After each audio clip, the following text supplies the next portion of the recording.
Te has hecho una resonancia magnética recientemente y en el informe aparece que tienes una protrusión o hernia discal.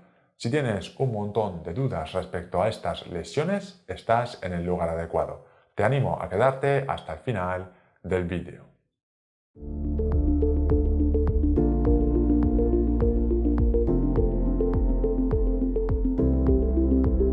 Lo mejor de fisioterapia a tu alcance siempre en tu móvil. Descarga la aplicación en la esquina superior derecha de la pantalla. Hola amigos, bienvenidos de nuevo a Fisioterapia a tu alcance. Vamos a empezar aclarando un concepto muy importante. Se estima que aproximadamente el 68% de la población tiene algún tipo de discopatía degenerativa, término en el que englobamos todos los problemas de la columna lumbar ligados al desgaste, como puede ser una protrusión, una hernia discal, una pérdida de altura del disco o una fisura anular, entre otros. Sin embargo, las estadísticas muestran también que menos de 7 de cada 10 personas tienen dolor de espalda de manera continuada. ¿Qué es lo que ocurre? ¿Por qué los números no encajan? ¿Por qué hay personas con una hernia discal sin dolor lumbar? ¿Por qué hay personas sin discopatía degenerativa que tienen dolor de espalda? ¿Las fuentes son fiables? La respuesta es muy simple. No existe correlación entre los hallazgos de una discopatía degenerativa y el dolor lumbar. Y quiero que esto quede muy claro. Las hernias de disco o protrusiones discales no están siempre acompañadas de dolor y no aparecen de un día para otro a menos que hayas sufrido un grave traumatismo. Puedes tener dolor de espalda asociado a una discopatía, como también puedes tener dolor de espalda no asociado a una discopatía, como también puedes tener dolor de espalda y una discopatía sin que sea este el origen de tu dolor. Aclarado este concepto, para que estés más tranquilo, vamos a ver cuáles son las diferencias entre una protrusión y una hernia discal. En primer lugar, hablemos del disco intervertebral. Esta almohadilla que se encuentra entre dos vértebras tiene la función de amortiguar el peso del cuerpo y dotar de movilidad a nuestra columna. Está formado por el núcleo pulposo compuesto por agua y los anillos fibrosos dispuestos de manera entrecruzada para mantener el núcleo en su interior y limitar en cierto modo los movimientos de la columna.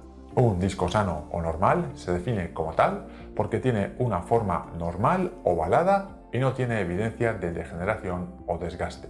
El disco normal se mantiene íntegramente dentro de los límites del espacio del disco sin sobrepasar los límites de la vértebra a la que está unido.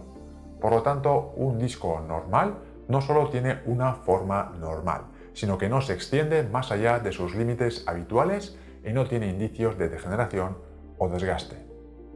Una vez que hemos definido lo normal, podemos pasar a definir lo anormal.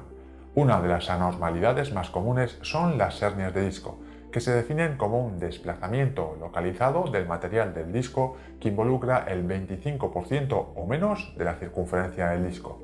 En las hernias discales, ya sea por un traumatismo o por la degeneración con el paso del tiempo, los anillos fibrosos que rodean al núcleo han ido perdiendo calidad y resistencia, dejando escapar material del núcleo. Las hernias discales se pueden subdividir en dos: protuberancias y extrusiones. En una protuberancia, el material del disco herniado posee una conexión considerable con el espacio del disco, como puedes ver en esta figura. En una extrusión, una gran cantidad de material del disco se ha extendido más allá del espacio del disco, conectado solo por un fino tallo. Entonces, en resumen, si una resonancia magnética muestra que el desplazamiento del disco más allá de los límites normales implica un 25% o menos de la circunferencia del disco, clasificamos este disco como herniado y puede clasificarse además como una protuberancia o una extrusión dependiendo de la conexión que tenga con el espacio del disco. Es importante recalcar que esta clasificación es la que se publicó en 2014 para todas las lesiones de origen discal.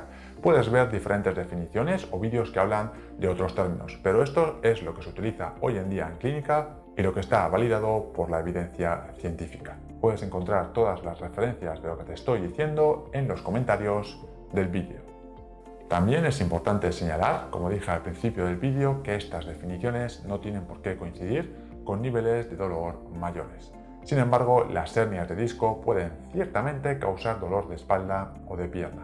Las hernias de disco pueden comprimir las raíces nerviosas que viajan hacia la pierna, provocando una radiculopatía, acompañada de ciática, entumecimiento o debilidad muscular.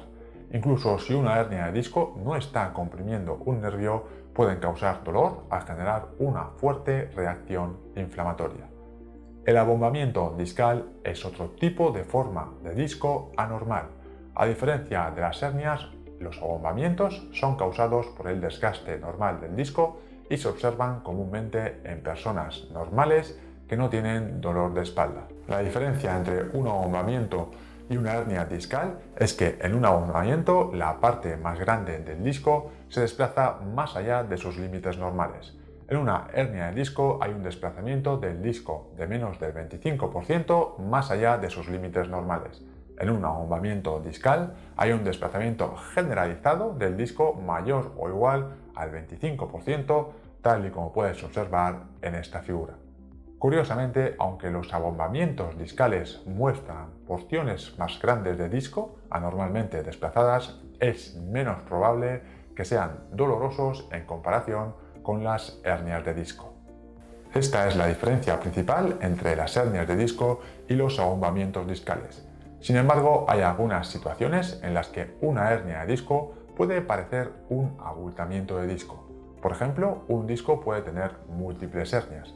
Estas hernias pueden mezclarse para dar la apariencia de un abultamiento cuando en realidad se trata de una hernia multifocal, como puedes ver a mi izquierda. En resumen, este es el aspecto de un disco normal, dentro de sus propios límites. Si el material desplazado es igual o inferior al 25%, nombramos el hallazgo como una hernia discal. Si su conexión es amplia con el disco, se clasifica como protrusión discal. Sin embargo, si está conectado únicamente por un hilo fino, se le denomina extrusión.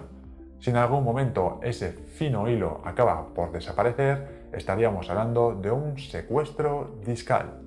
Si la cantidad de material desplazado involucra más del 25% de la circunferencia del disco, lo denominamos abombamiento discal. Si estás buscando un programa de rehabilitación completo para este tipo de lesiones, progresivo de una duración de 24 semanas, te invito a unirte a la lista de espera de mi próximo proyecto, Programa Hernia Discal. Al unirte obtendrás acceso a la primera semana totalmente gratis. Estoy poniendo todo mi conocimiento y mi buen hacer en él para ofreceros un servicio de la máxima calidad posible. Solo tienes que pinchar aquí para unirte a la lista de espera. Muy bien amigos, esto ha sido todo respecto a las hernias, las protrusiones, las extrusiones y los abombamientos discales. Si has llegado hasta aquí es porque el vídeo te está gustando, porque te está siendo útil o porque quizás estés enamorado de esta calva. Sea cual sea la razón, espero que puedas compartir el vídeo con aquellos que lo necesiten. Si lo que buscas es una atención personalizada y un programa de ejercicios para dar solución a tu lesión, puedes contactarme en mi nueva plataforma tufisio.online para que me ocupe de tu caso personalmente. Un saludo y espero verte en el próximo vídeo.